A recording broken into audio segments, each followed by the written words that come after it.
여러 유튜브 방송이나 보도를 다 섭렵을 못해서 그러는데 2018년설이 지금 이 매체에서 돌고 있습니까? 안 돌고 있습니까? 2018년이라고 하면 예. 어떤 의미입니까? 갑자기요? 2018년에 명태균이 목격된 최초가 2018년 네. 김종인 위원장과 함께였고, 예. 그러니까 그때부터 김종인과 함께 움직였고, 거기에 그러니까 명태균, 김종인, 이준석이 팀으로 움직였다는 거죠. 예.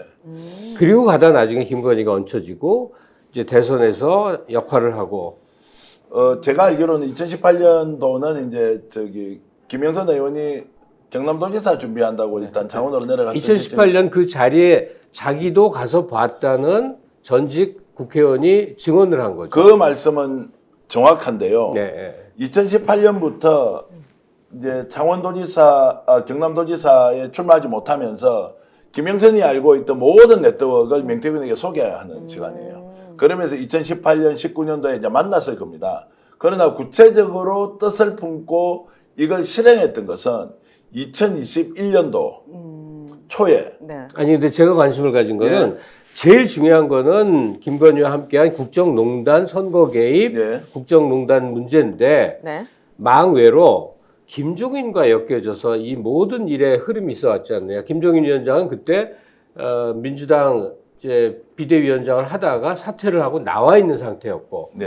그 시점부터 김종인 위원장의 행보의 뒤에는 명태균 씨가 존재했던 거고, 뭐 이렇게 쭉 엮는 얘기를 제가 들었는데 이게 보도로서 확인된 게 아니라 네. 제가 어떤 정치인에게 전 언어로 들은 얘기예요. 정확한 말씀이고요. 2018년도에 만났을 가능성이 높고 실질적인 작업을 시작했던 것은 2020년도 말 정도고요. 그게 2021년도 4월 7일 서울시장 보궐선거 때 완전히 힘이 발휘가 되고요. 맞습니다. 서울시장 그게 때. 6월 11일 날 이준석이 당대표되는 그 국힘의 전당대회에서 실력이 입증이 되고 맞습니다. 그러면서 바로 윤석열 대통령 쪽으로 이제 빨려 들어가서 책사 역할을 하죠. 큰 흐름은 대선에 참여지만 또 하나가 이준석 대통령 만들기. 맞습니다. 예. 그거는 이제 5년 뒤에 다시 하자는 거고. 아니죠. 윤석열의 임기를 짧게 해갖고 예. 개헌을 해갖고 바로 나간다. 이제 이 계획이었던 이 말씀을 거죠. 좀 보태면 예. 결국에는 김종인 위원장과 명태균, 이준석이 그렸던 그림은 네.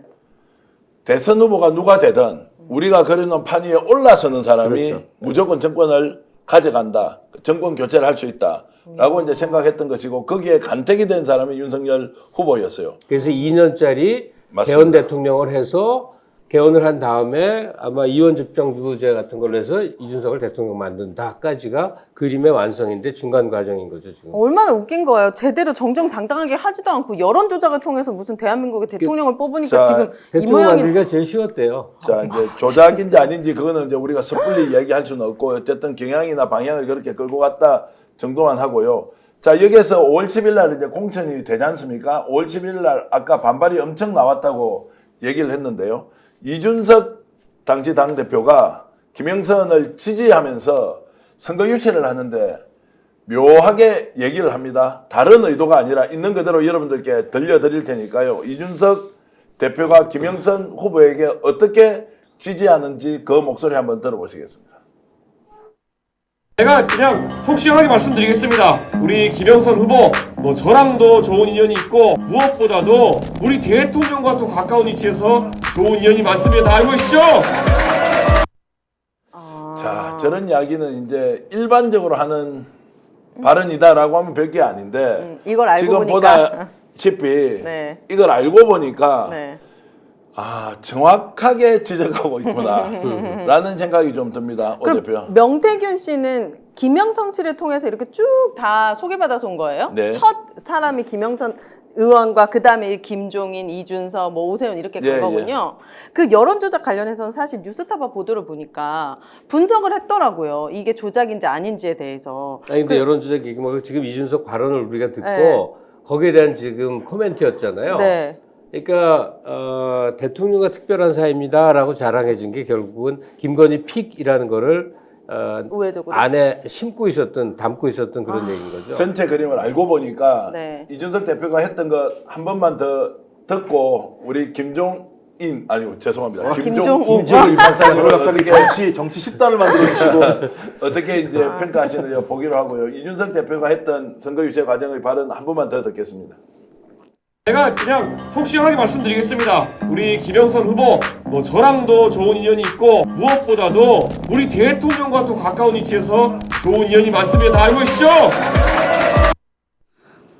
이준석 우연의 대표가 일치?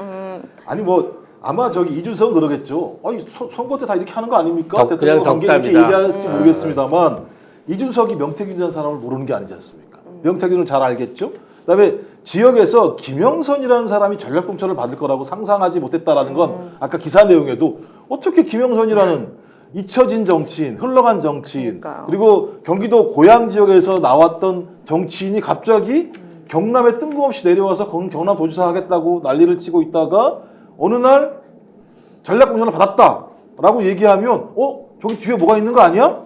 라고 추정할 수밖에 없는 건데 이 추정의 내용들을 보면 이준석이 저와도 좋은 인연, 그 다음에 우리 대통령과도 가까운 위치. 이것도 웃겨요. 그냥 우리 대통령이 좋아한다고 그러면 그만일 건데 우리 대통령과 가까운 위치라고 얘기하니까 딱 찍어 나오면 이거 김건희 씨 지칭하는 거구나 라는 느낌이 들 정도의, 우리 같으면 그렇죠. 저와도 좋은 인연이고요, 대통령과도 좋은 인연입니다라고 얘기해야 되는데 우리 대통령과 가까운 위치에서 좋은 인연이라고 얘기하는 건 저는 소위 김영선의 전략공천 과정을 이준석 당시 당대표가 지금은 모르는 척하지만 싹 다 알고 있었다라고 추정할 수 그럼요. 있는 하나의 본인의 아주 그냥 갑자기 툭 튀어나온 이야기라고 보는 게 훨씬 더 사실에 부합하지 않을까라는 생각이 들어요. 맞아요. 본인은 아마 계속 그럴 거예요.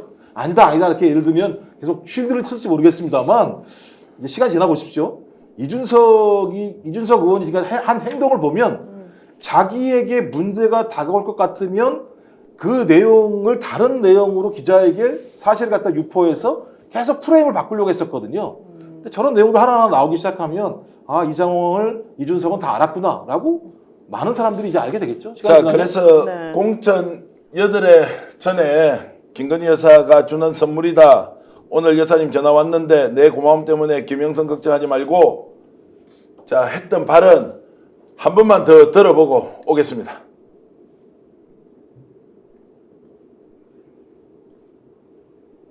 오늘 네. 여사님 전화 왔는데 내 고마움 때문에 김영선 걱정하지 말라고, 내가 고맙다고, 자기 선물이래.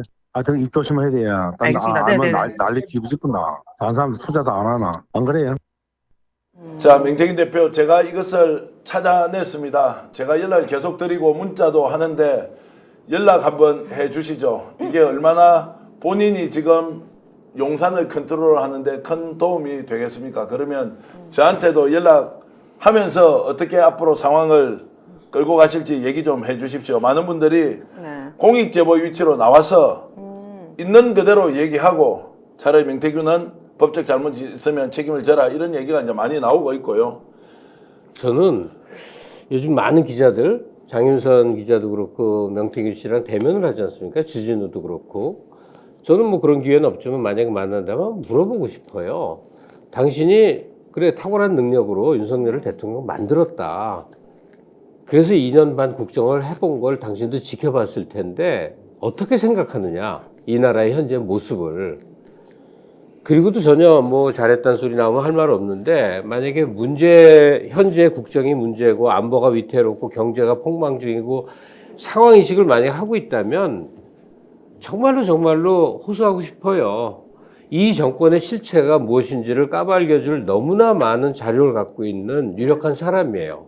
그리고 보면 약간 의기남아적 태도가 있어요. 이렇게 아주 쥐새끼처럼 이상한 사람들 많거든. 근데 그런 과가 아니에요. 보면 약간 호골풍이에요. 그러면 이미 정치와 역사와 시대 한 가운데 본인이 원하지 않았겠지만 섰어요. 그다음에 이 윤석열 정부에 대해서 정확한 진단을 내릴 수 있게 최소한 자료 제공을 하는데 용기를 내준다면 얼마나 좋을까. 저는 그거는 아주 희망 고문이고 별로 의미 없다고 생각하는 게, 기대하는 나라를 걱정하고 국정 운영에 대해서 조금이라도 도움이 될, 1조에 도움이 되려고 했다면 김영선 의원 같은 분을 데리고 계속 비즈니스를 하고, 이렇게 올바르지 않는 방법으로 여론을 조성하고, 그리고 지금까지도 계속 거짓말이 계속 반복되고 이거는 저는 그런 거를 그분에게 바라는 건 이제 아닌 것 같습니다. 아니 저는 이 녹취 갑자기 듣다가 좀 화가 났는데요. 네. 김건희 씨가 얘기했다는 자기 선물? 예.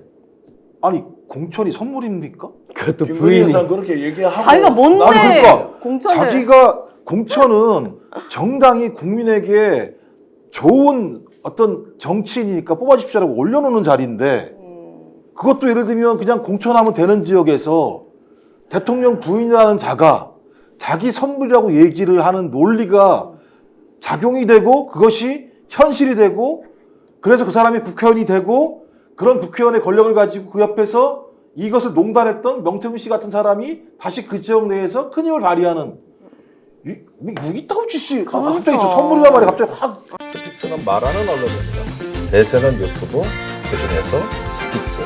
좋아요, 댓글, 구독, 알림 설정. 여러분이 저희를 사랑해 주시고 우리가 여러분을 사랑하는 4가지 방법입니다.